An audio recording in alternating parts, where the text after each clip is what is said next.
thank you very much for joining us this morning. I know the idea of compliance and being compliant has been a big push for us at GoProposal recently, but also we're hearing about it a lot with our members, with people who come and talk to us at events. So what we wanted to do was just cover off a little bit about how you can be compliant within your business, and also sort of cover a bit of what we're going to be doing moving forward to help people be compliant with GoProposal and OverSuite as well. So we've got Jo here, who is our special guest, who'll be talking about her journey with her business and how she's got compliant with what she does. And also we've got Danielle, who is our product expert, who knows everything about OverSuite and AML and all that sort of stuff. And she'll be talking to you guys about exactly what's coming moving forward. So I just want to give these guys a chance to introduce themselves and talk a little bit about what they've been doing and who they are. So if we start with yourself, Jo, just want to give a big hello and introduce yourself to everybody. Yeah, hi, thank you so much for having me.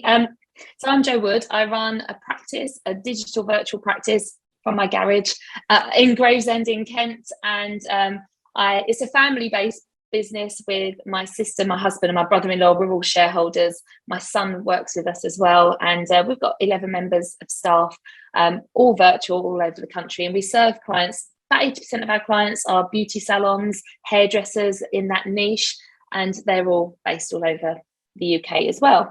And so this practice started April 2019 and has grown quite fast. And yeah, I didn't start off with GoProposal, but I found it along my journey, and it's definitely helped improve my business bottom line, etc. I also run with Zoe Whitman. I run the Six Figure Bookkeepers Club. It's a free Facebook community for bookkeepers and accountants who want to start and scale their practice, but really focusing not on anything technical whatsoever, a bit about business and personal development and getting their mindset right and making sure that they've got a plan and they're designing their practices how they want to. So yeah, that's me. That's great. Thank you, Jo. And here at GoProposal, we're big fans of what Jo does and how she operates. The entrepreneurial spirit she brings to what she does is really, really important, we think, to how to get yourself established in business. So we're really, really happy to have you with us. Thank you very much for joining us. And also we've got Danielle. Danielle, I know a lot of people know who you are, but just want to talk a little bit about your background and why you're here. Hello, yes, hey guys. So I'm a product manager for GoProposal. So obviously, traditionally, up until about a year and a half ago, GoProposal was always, predominantly proposal software. And we started doing work on engagement letters. We started to discover a big problem within the compliance space. So my job was very much around managing OverSuite, managing the engagement letters, making sure they're up to date, and you guys are always at the forefront of compliance with those. And that was sort of the beginning of us entering the compliance space. And a big part of my role at the moment has been how can we then, prevent you guys from seeing risk in your firm even more. And that's going to be AML, which I'll talk to you a little bit about later. Yeah, fantastic. Thank you, Danielle. And for any of you guys that are here that are already using OverSuite, Danielle and what she's going to cover at the end of the session, or the second half of the session, is going to be really important for you guys, because she's going to cover off, as she says, everything that's coming, and there's going to be some amazing changes that we're going to learn about as well around that. Awesome. Great stuff. Well, thank you very much, guys. So I think I just want to kick things off a little bit just by covering off something with yourself, Jo, just around the idea of getting compliance set up and when you first initially built your business. I know we spoke about the sort of worry and how that felt when you first started out. Can you expand a little bit on how you first started to tackle the compliance problem within your business? Yeah, absolutely.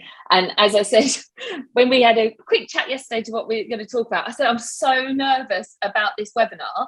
And it's not that, I'm not used to being on the camera and talking, and I can waffle all day long, but I'm actually nervous about this because it's about compliance. And for some reason, it's just not my strong point. This just builds this fear in me that I'm going to do something wrong, and I don't want to do something wrong, but I don't really know what I need to do right. And it makes you feel like, well, and you know what, us, in the finance profession, we need another qualification. Like, do I need to become a lawyer so that I can sleep at night and know what I need to do in my business? Because this area has just always been this unknown.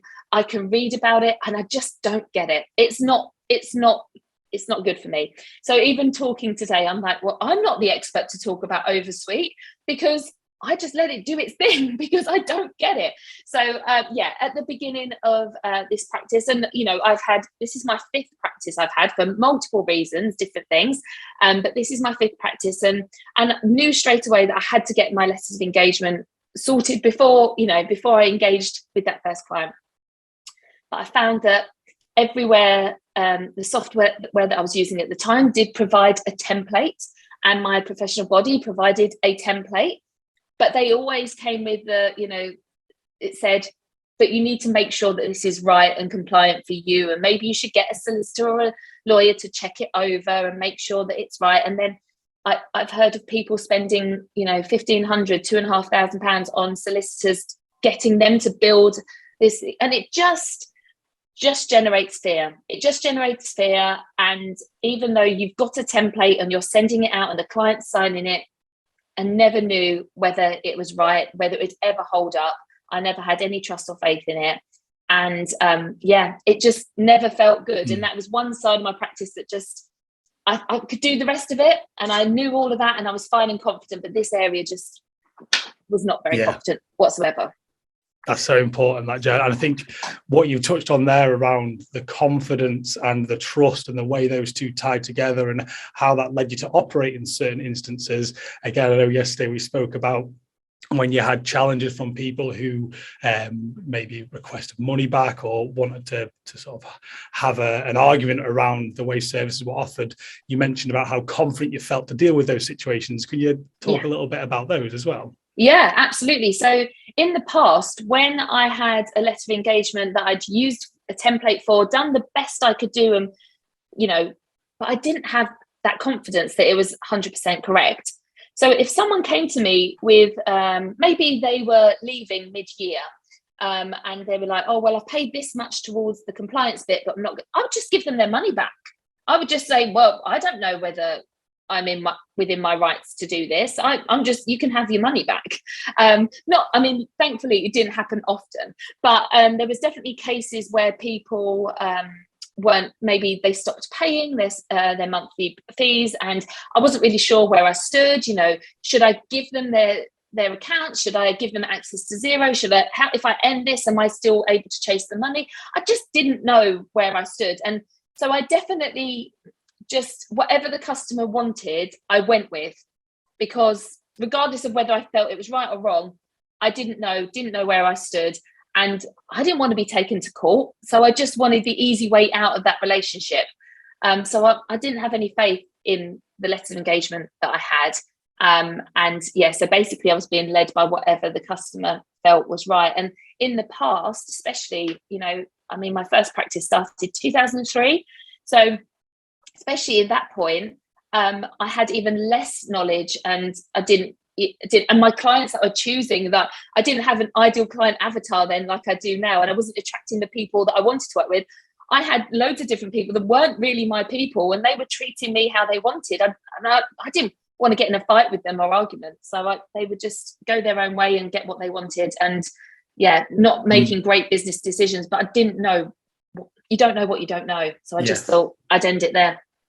Yeah, absolutely. It's one of those areas of business, I suppose, as well, Jo, that you never really get into business to deal with it or to tackle it or to try and solve that problem. It's one of those things that you have to do, and you must be able to address to operate properly and to operate without fear, as you mentioned. But you didn't go out and set out to say, I want to make sure I completely nail the compliance side of this. It's more of a product of what you need to do, rather than it being the driving force and the motivating factor, isn't it? So I think what we've got with yourself and having you on this call in this unique position is you've got your position from starting your own businesses, but also you work with a lot of bookkeeping businesses, as you mentioned, helping them build confidence, helping them become more sustainably successful with what they do. So when you hear about the pain points that those businesses face, what role does compliance and the letters of engagement play in those sort of conversations that you have with those guys as well?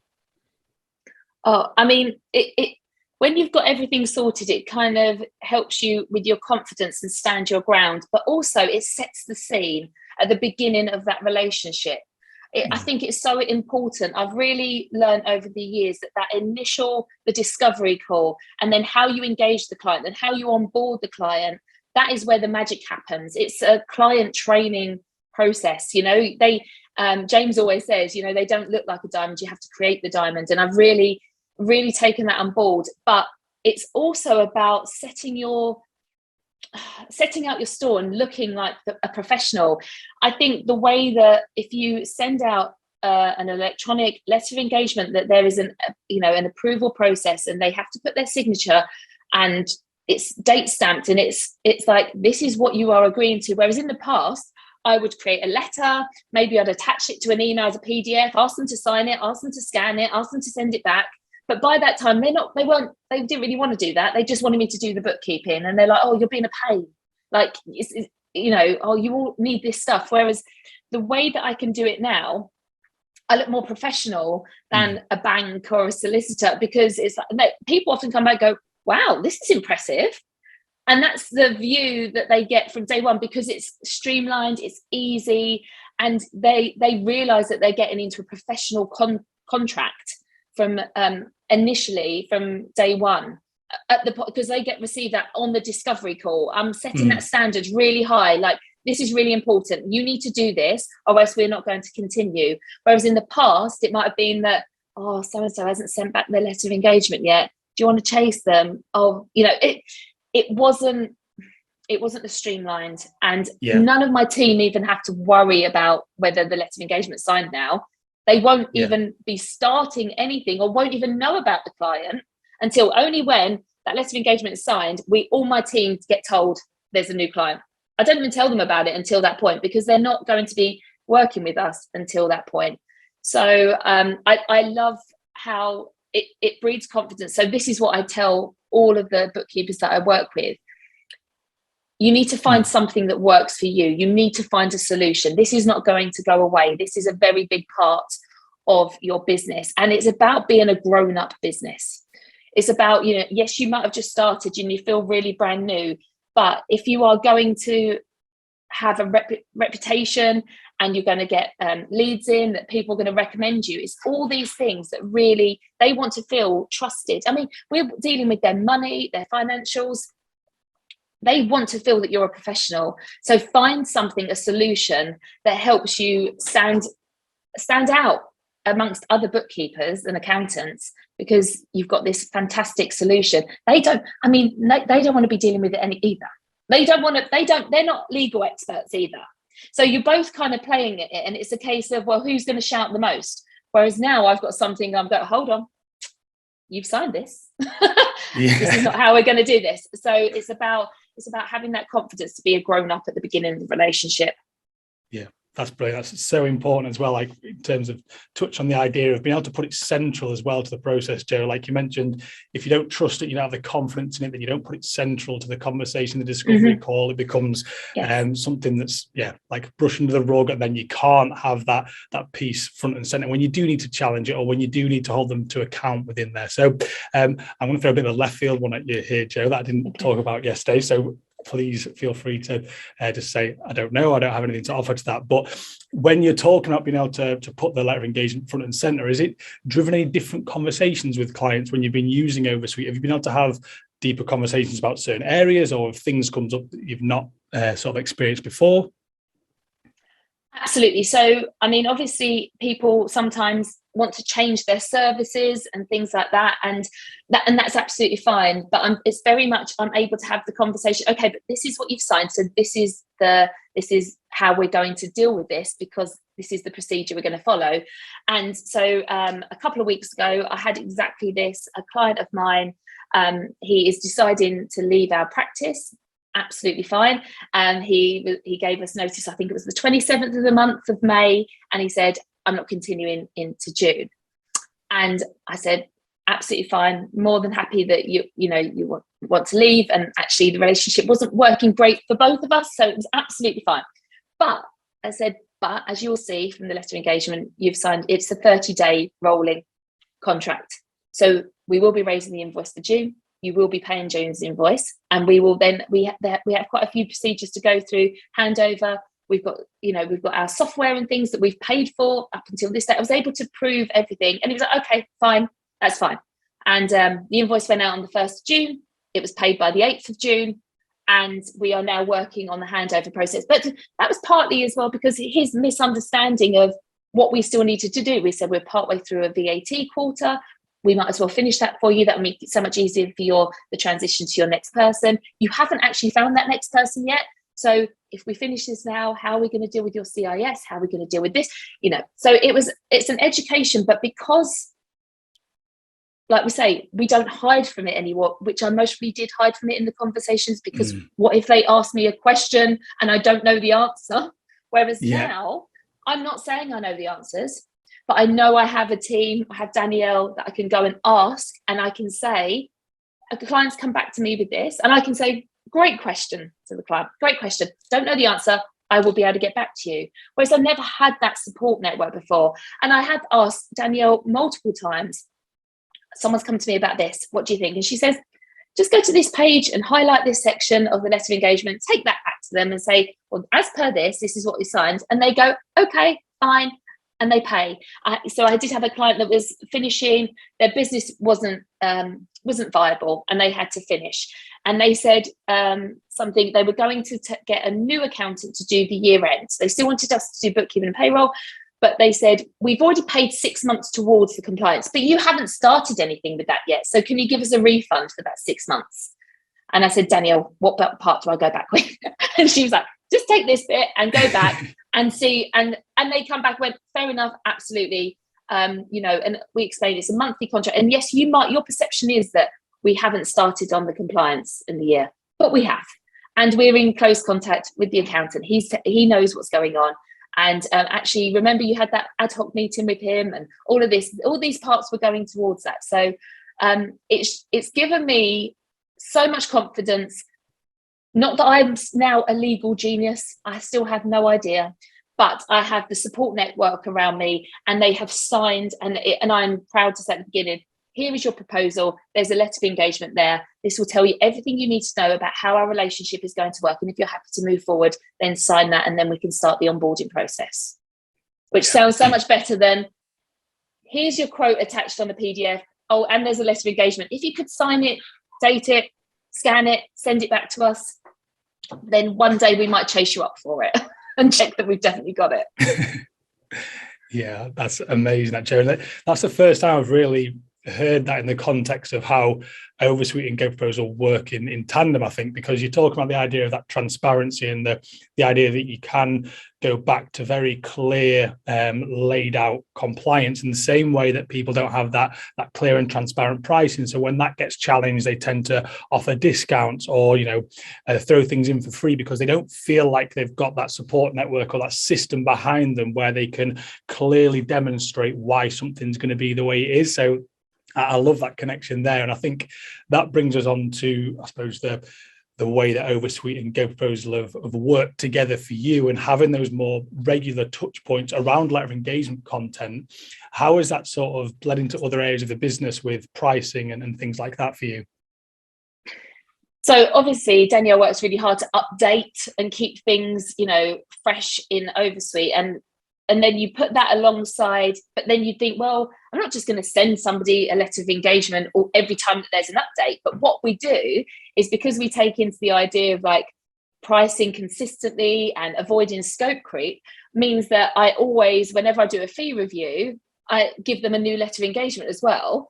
And so I'm doing that, all of it in one email, one Zoom call, one video. Lots of times I record the fee review as a video and invite them to come and have a chat afterwards, because we've done all of that. I know what the figures are because I'm linking it to my Dexposition, so I don't need to ask their permission for those kind of things.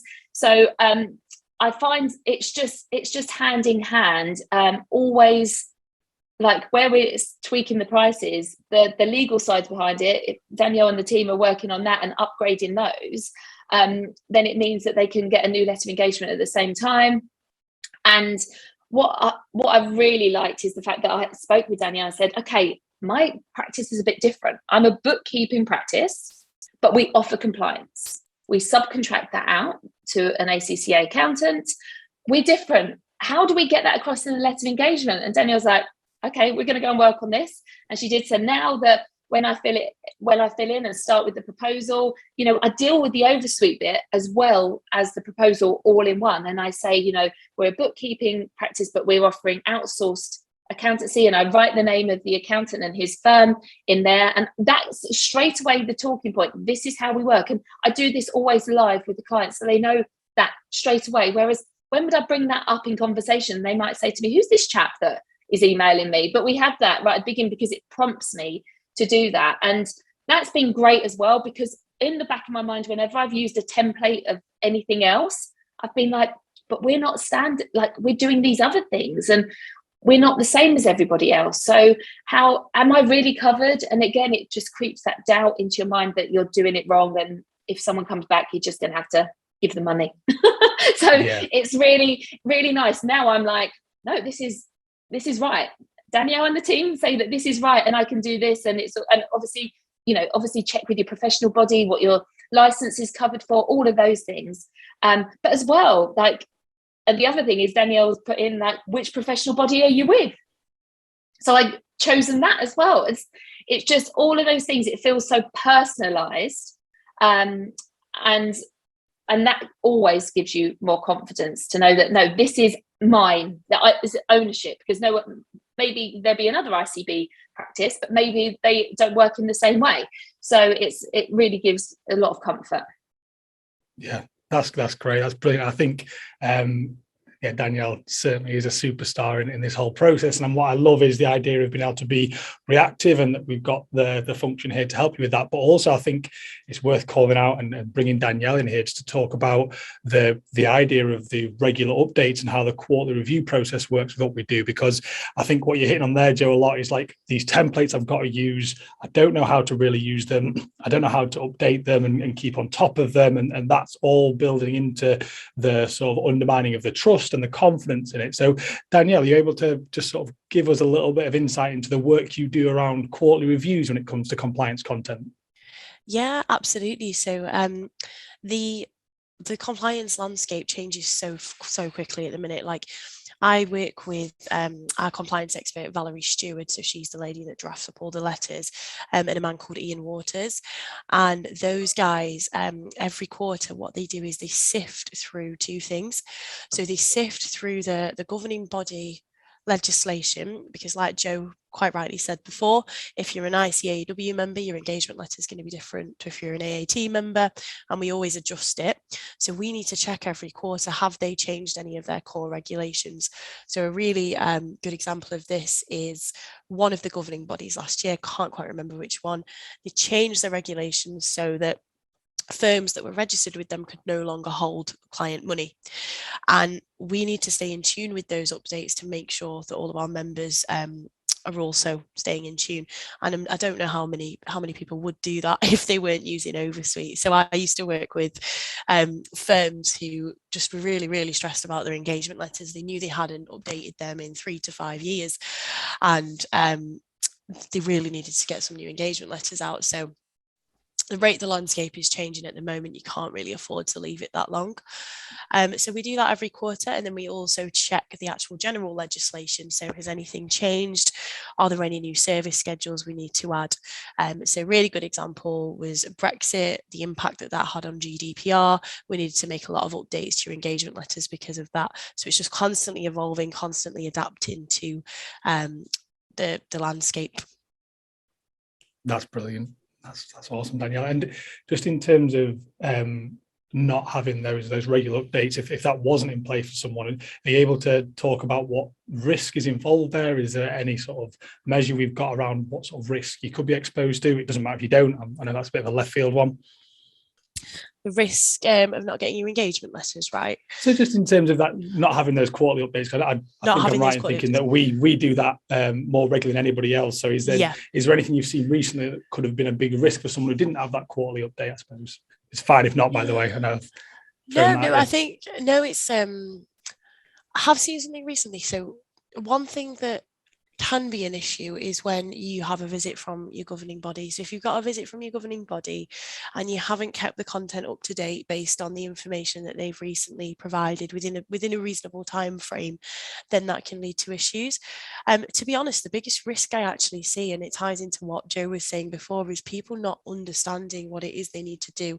Really good example of this is liability caps, not fully understanding the impact of these, not fully understanding how to determine the correct cap for every engagement letter. And I know that there was somebody who recently did have a review and did get pulled up on that. So it's awareness and keeping it up to date with what your governing body want of you.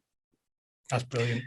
That's so important. I think as well, that's a really good sort of dynamic between what we do with GoProposal and what we do with OverSuite. I know we're always out there trying to challenge the way people think about pricing and what they need to do there, but you can arguably sort of like muddle through pricing, going to make it very difficult for you, but you can find a way through. But when it comes to compliance and what content you're putting out there, there's no hiding in place and you have to do it. Everybody has to make sure this is right. So I think that's a really important point to make there, Danielle. Great, brilliant. So Joe, I just want to come back to you just on the idea of using this within your business and also your plans around moving forward and how you think you can utilize the compliance and pricing system you've got currently within your business and your team. So I know it's just yourself using it at the minute, but you mentioned yesterday about some plans around getting the team involved a little bit more with that. Can you expand on those for us? Yeah, absolutely. So recently I've started, so my husband runs the payroll side of the business, and he's the one that knows when someone's got more staff. So he's starting to do the fee reviews and send the fee reviews that actually just update. And it's something that, they don't actually need to be signed. If they're paying the direct debit, it means that they've accepted the terms of this fee review. So it's not too much compliance, but some of our clients do up and change staff all the time. So it really makes sense for other members of the team to be keeping an eye out for scope creep. It's not just all down to me. Really, what I want to be is, marketing, sales, and like the initial point of contact. Then we have client managers, but the client managers know about, well, that client really needs that new service. So I want to enable and give them all a chance to be able to go into GoProposal and update people's proposals, but then as well send them that updated letter of engagement. And they need to understand the importance of that. But also it's just one page where we deal with the proposal and OverSuite at the same time. When Danielle said about those liability caps, I've never had a liability cap in previous letters of engagement, and it's so important. So my staff will need training around what's appropriate at that point if they're doing that fee review. Because if the scope has changed massively, then maybe that liability cap needs to change as well. And having the confidence to talk around what is a liability cap, because we share our screen a lot of the time and show the clients what's going on, and we're having those conversations and talking about insurance and the liability of the work that we're doing with the client in the initial sales call. So it's very much GoProposal and OverSuite are like intertwined. I just see them as the one. I know they're not one product, but they, for me as the practice owner, I'm dealing with it all at once. It's not like I've got to go into one software and deal with it again. It's just all one thing. And so I need to work on training, and because it's something that and I think having this conversation today has made me realize that obviously my fears maybe have stopped me and held me back from handing over some of this to my team, but now I'm actually realizing, I just need to trust the process.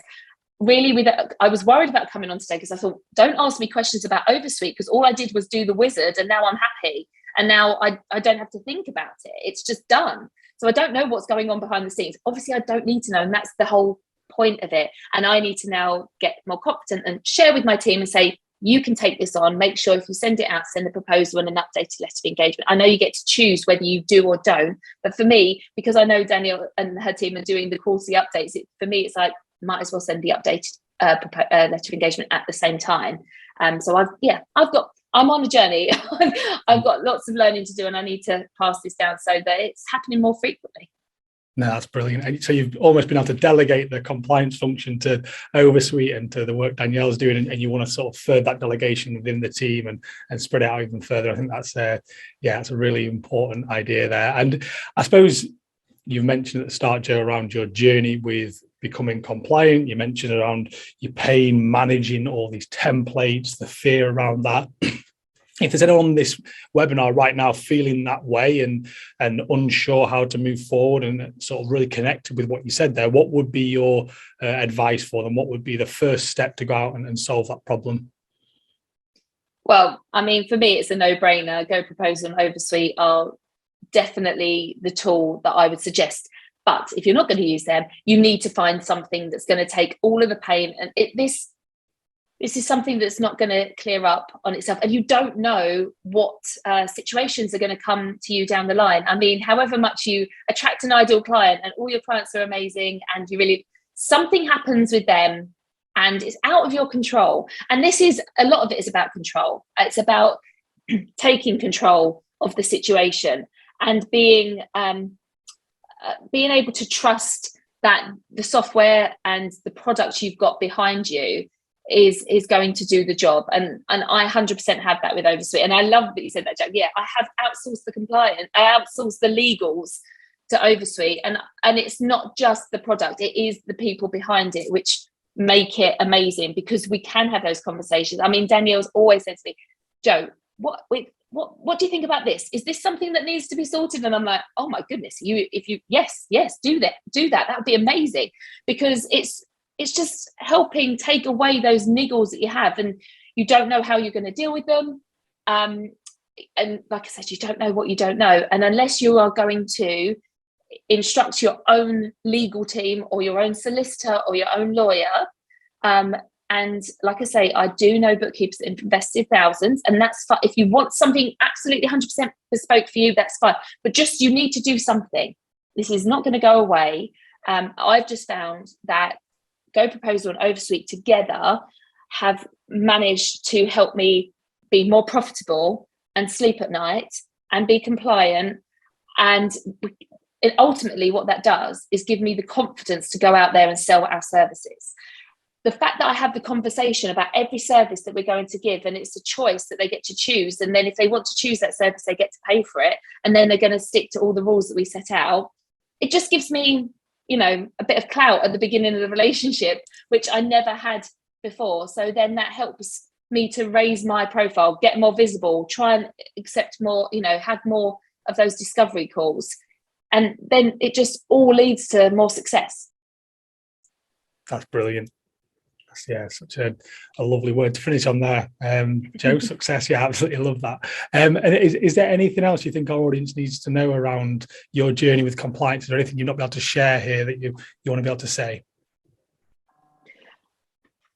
It's absolutely, GoProposal itself, with the fact that I've learned from James and read the books and implemented what he teaches and about scope creep, it was things that I hadn't realised and thought about. And I was most probably the reason I have 4 old practices and now this one is going really well, massively is down to GoProposal, massively, because I am pricing better and I'm consistently pricing better, which I never was. And I just see that little image that he does of that like profit thing where you try and give £10 a month off of somebody, and that is just your profit. And so now it's given me the time and the confidence to say no, because I'm protecting it. And so GoProposal 100% pays for itself. And then OverSuite, even that 1 month, that client that didn't want to pay was about £1,500 for that June invoice that I was talking about. Has OverSuite paid for itself? 100%. Yeah. So wow, yeah.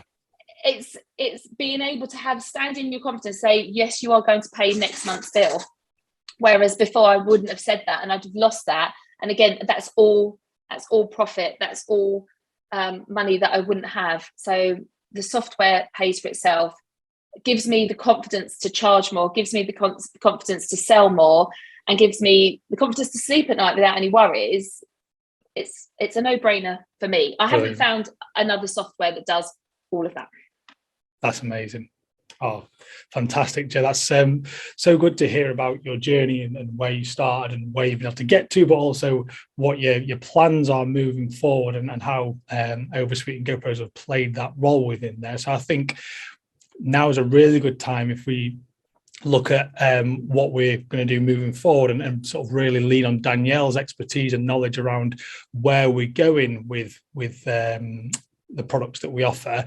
And I think it's really important to know that we haven't rested on our laurels. We don't think it's anywhere near done yet, and we do want to make sure that the sort of removal of fear and the elevation of confidence that you mentioned, Joe, is spread out across everything that people do when it comes to compliance. So Danielle's going to bring you in here just to firstly introduce what's coming in the next couple of months. What are the big changes that people are going to see if they're in the world of GoProposal and OverSuite? Yeah, sure. So it's massively exciting what we're doing at the moment, and I can't wait for the next 2 months and to share with you guys what we've been doing. So obviously, risk doesn't just stop with your engagement letters.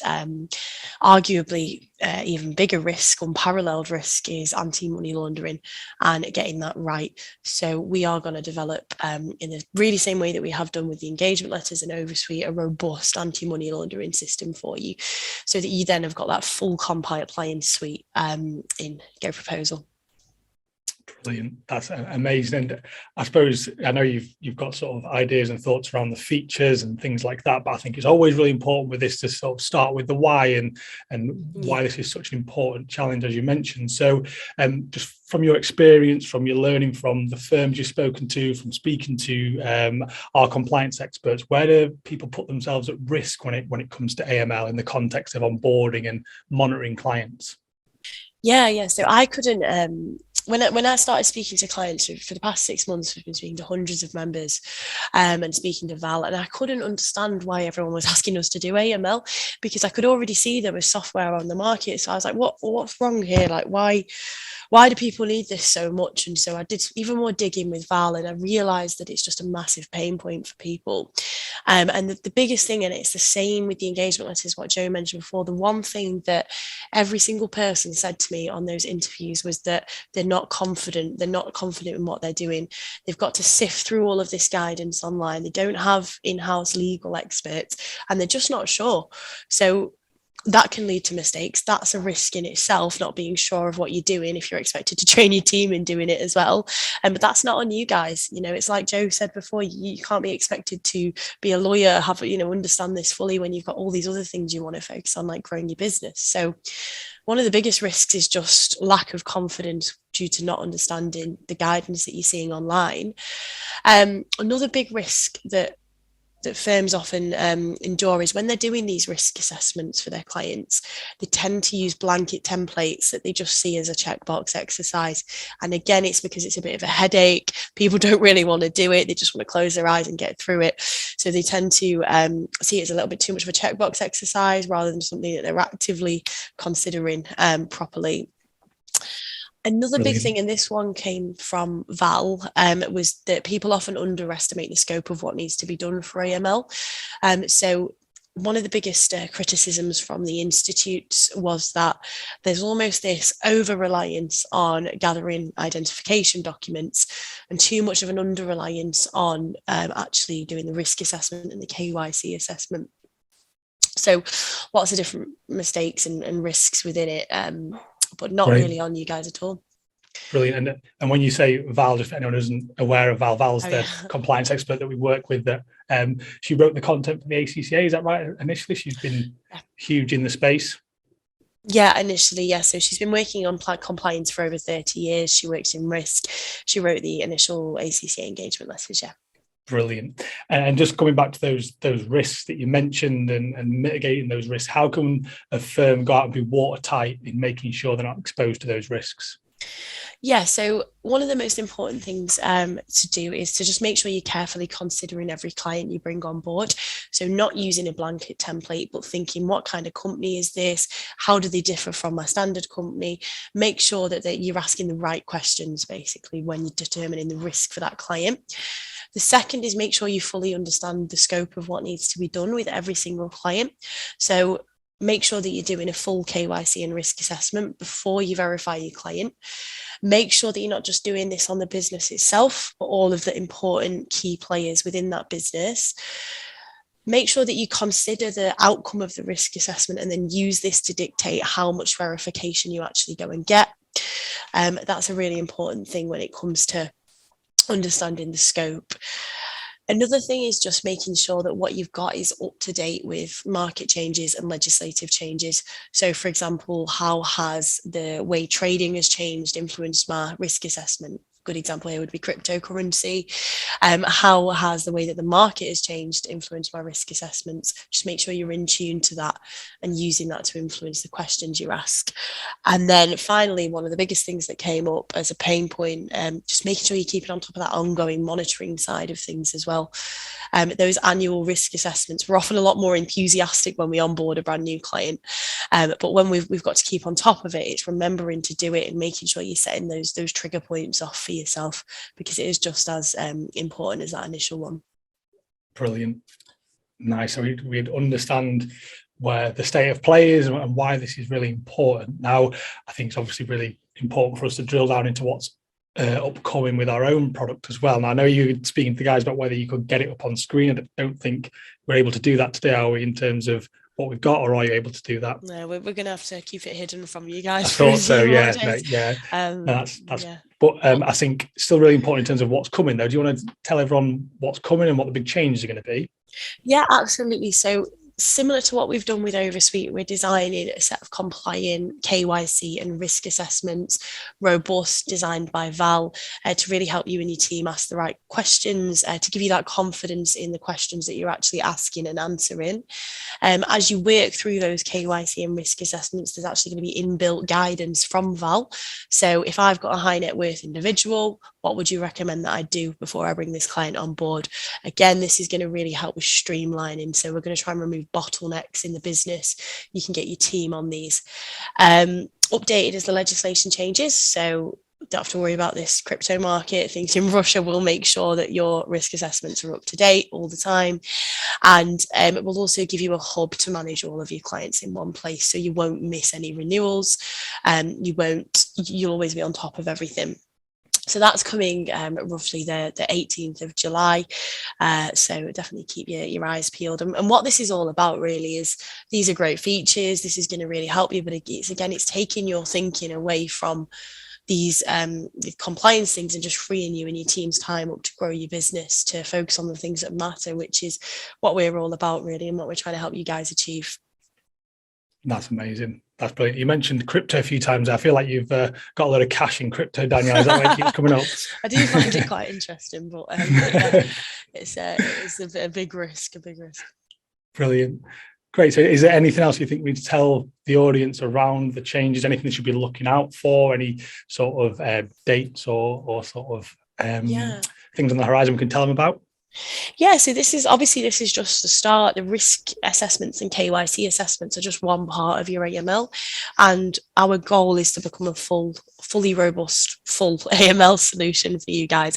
So you keep your eyes out, because once we've got the 18th of July, that's out, we're going to be adding your AML checks, we're going to be adding your requests for client identification and information, and we're going to be integrating it all with your existing onboarding and renewal process.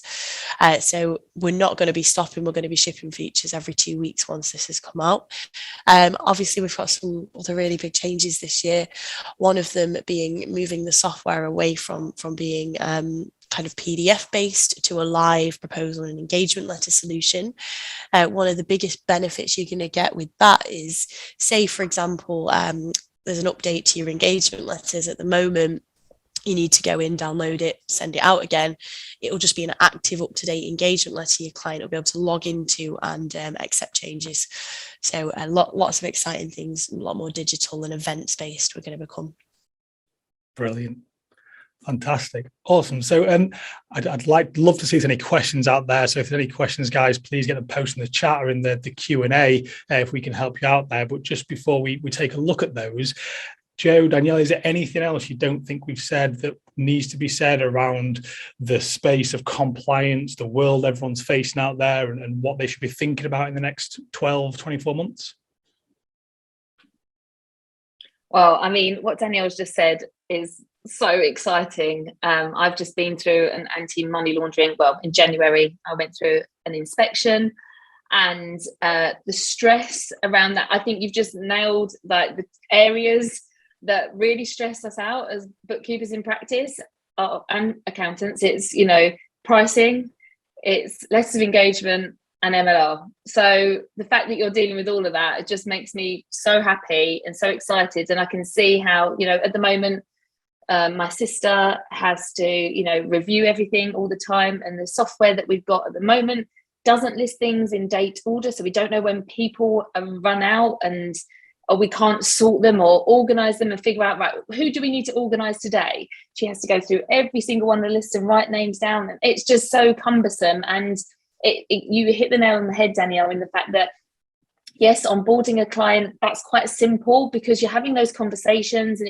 it's the annual review that becomes, you know, who do we need to look at today? And it's not something that's income generating. It doesn't make you excited. It doesn't come to the forefront of your mind, but that's where you can mess up. But it does keep you awake at night thinking, oh my goodness, is my MLR out of date? So I think this is so exciting. And to have that, you know, that you keep saying KYC and know your clients is the, you know, getting to have some kind of software to help you answer those questions, because sometimes there's questions that when I'm answering my AML questionnaire and I think, well, it's not a yes or no, I've got something else I want to say around that, and there's nowhere for me to add that. So I think whatever you've, like how you've dealt with OverSuite, if you're going to do the same with AML, you're going to be changing lives. It's amazing. Yeah, and just one thing I would add to that as well is you mentioned that ongoing monitoring. A lot of the pain points our users had with ongoing monitoring is that they were expected to fill out, well, they're either doing it on a spreadsheet or they're expected to fill out the same template on an annual basis as the one that they did a year ago, and that's not necessary either. So what you'll find with our solutions is the questions that you get asked when you're doing your risk assessment are a lot more driven and a lot more relevant to the situation. Ideally, when you're doing an annual risk assessment, you only really need to be asking, has anything changed in the past year? The name, the address, the services we're providing. You don't need to be going through a lengthy, laborious process. So we're kind of developing a solution that's robust, but it's also less time consuming than the ones that you're probably using at the minute. Amazing. Great. So there's a few questions in here I just want to run through just while we've got you guys. So Kelly just mentioned 18th of July AML launch. Is that right, Danielle, or is AML later on? That's absolutely right. So on the 18th of July, what we'll be launching is the risk assessments and the KYC assessments, shortly to be followed up with your electronic checks. Brilliant.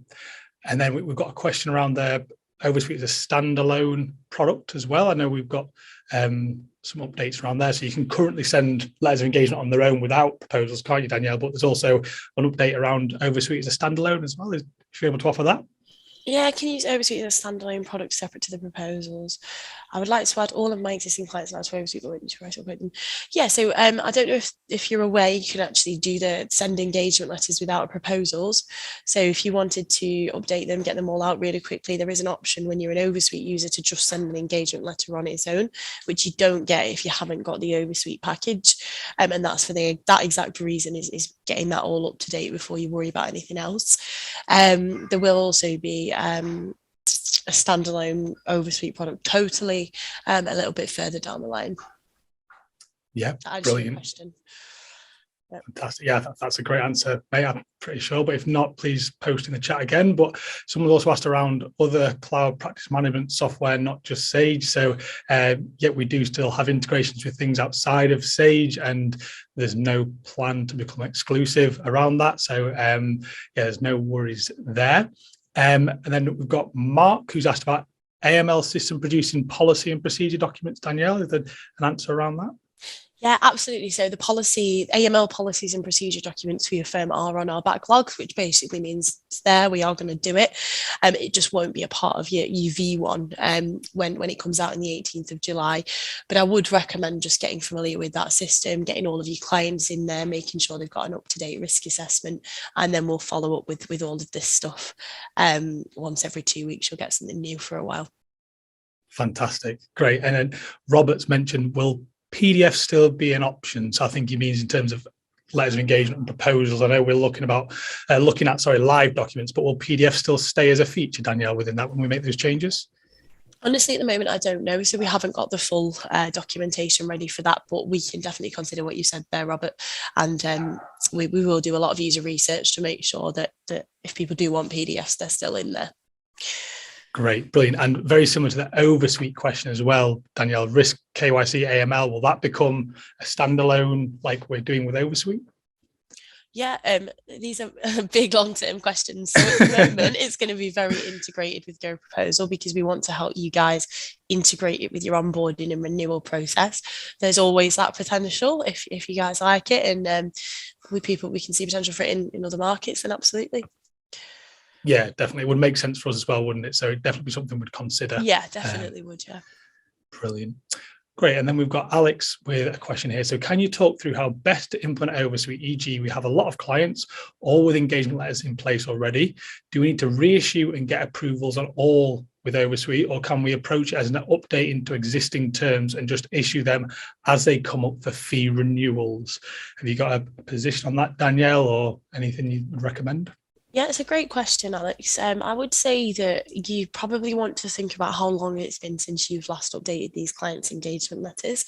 If you recently issued them an engagement letter, say a year ago, you're quite happy with it, then you're probably okay to wait until those fee reviews come up. If we're talking 3 to 4 years ago, there's been so many changes, I would recommend moving through those as quickly as you can, potentially maybe starting with the ones that are the oldest and doing the fee review at the same time. Brilliant. Yeah, fantastic. And I think that answers your question as well there, just in terms of how often we should be doing that. So our recommendation around how often you would change letters of engagement, Danielle, what would you say on that, regardless of whether they need to be updated, but just business as usual, what sort of rhythm would you say is the best? Yeah, so when I spoke to Val about this, her recommendation was once a year. So once a year would be the best rhythm for renewing an engagement letter completely. But you do need to, and the reason for that, the reason it is so frequent is because, say, the director of a business might change, so you're in agreement with somebody who's no longer in the business. The work that you're doing for them might change. Obviously, the law changes all the time. So to keep yourself safe, once a year is the recommendation. Brilliant. Great. And then we've also got Anna's question here, which sounds like an interesting one for you, Danielle. What is the risk for AML when clients want to use your practice address for their company address? I am registered at my home address. That might be one we have to take away, I imagine, but does that make sense? Have you got a view on that? Yeah, the question makes sense. So they're taking sort of company secretarial services from you, but I don't know the answer off the top of my head. I can take that away for you. Yeah, really absolutely. good question. I know company formation is a very, very high risk service, but I don't know if company secretarial is on that list. So I will find out for you. Brilliant. I know we recently just was asked by the ICB that if we were offering those services, we have to go on a certain register, and they will do that for you. So it's also that check with your professional body what they want you to do if you're offering those services. They will tell you about that. Fantastic. Great. And we can take that one away as well, Anna, and look into that our end also. And then you've also mentioned, Anna, our GoProposal and OverSuite distinct softwares where subscription is required for both. So currently it's GoProposal is the main piece of software, and OverSuite is a bolt-on to that subscription. But as we mentioned, OverSuite will be going also standalone in the near future, so you'll be able to use that on its own also. And also, just at this point, I just want to mention to you guys as well that as part of the attendance for this webinar, if you're a current GoProposal member, if you book onto an OverSuite demo and quote web event, you'll get 50% off for your first 2 months. And for anybody who isn't a member of either of the products, if you sign up using the special link that we're going to send out, you'll get your first 2 months with GoProposal and OverSuite for 50% as well. And am I right, Morgan, in thinking that we're going to email those out after? Am I right there? I don't need to post that link in there now if Morgan's around. She said yes in the chat. Brilliant. Okay, fantastic. Thank you, Morgan. Awesome. Okay, so is there any other questions out there? Oh, here we go. So Jessa said we have a sister practice, 2 separate legal entities. Can we use the same one registration for 2 practices? It's micro legacy practice. What do you reckon, Danielle? I'll let you answer that one. Yeah. I think you're asking me if you can use the one OverSuite registration across your 2 separate legal practices. Wouldn't recommend it because the OverSuite wizard, which is what you first fill out when you do OverSuite, is really bespoke to the practice, the singular practice that you're signing up on behalf of. So it will ask you a very specific set of questions about that practice, and I can't imagine that the questions would be the same across your sister practice and that practice. You can have a look and see if they are, but I don't think that would work at the minute. It's definitely one for us to consider, though. And if it's one, say, Danielle, where let's say it's a legacy practice where there's not too many people on or register that, you could bring them under the single entity, sort of gradually using a single OverSuite. Would that work? Yeah, you could bring them over to the single entity using the single OverSuite. Yeah. Brilliant. Great. So another great question from Alex here. So how long does OverSuite take to configure, and how long to train the team would you estimate? So I'm going to say with the first one, Alex, it's very, very quick. The wizard will take 10 minutes, would you say, Joe? Is that about right? Yeah.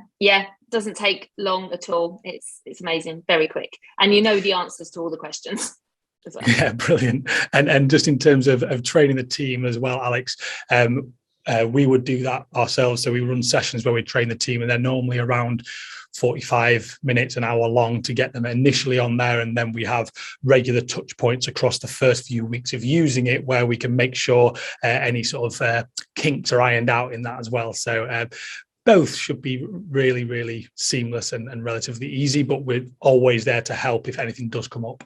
Brilliant. So Sam, yeah, if you're adding OverSuite, if you quote web event to the individual on a demo, or just email in with that quote there, we can add that on if you don't need a demo. So you can send that through. I tell you what, I'll just stick. Just email into one of us if you're not intending to take a demo. But I'm going to jump down here and stick my email. I'm away from my keyboard there. So if anyone in my team can just whack a decent email address in there, if they don't want to attend a demo, I don't know if Nuala or anyone's around, can put the support email in there. If not, just reach out to us directly. It's just jack.choppin@sage.com and I'll be able to help you there. There we go. Nuala's in there. Seamless. Absolutely seamless answer to that question there. Great. Brilliant. Also, I think we've been through all the questions. Is there anything else out there that anyone wants to ask? Have we got any other points? I think we're all good there, guys. Amazing. Well, thank you so much to everyone who's joined, but also a huge thank you to Joe and Danielle. I'm sure everyone will agree they're super eloquent, they're super insightful, and extremely beneficial to have these guys on the call chatting through their experiences and their knowledge. So thank you to Joe and Danielle, and thank you so much to everybody who jumped on and joined the call as well. It was a pleasure to chat you through that. Thank you, guys. Thanks. Awesome, guys. Okay, have a lovely day, everyone. Thank you. Bye. Bye.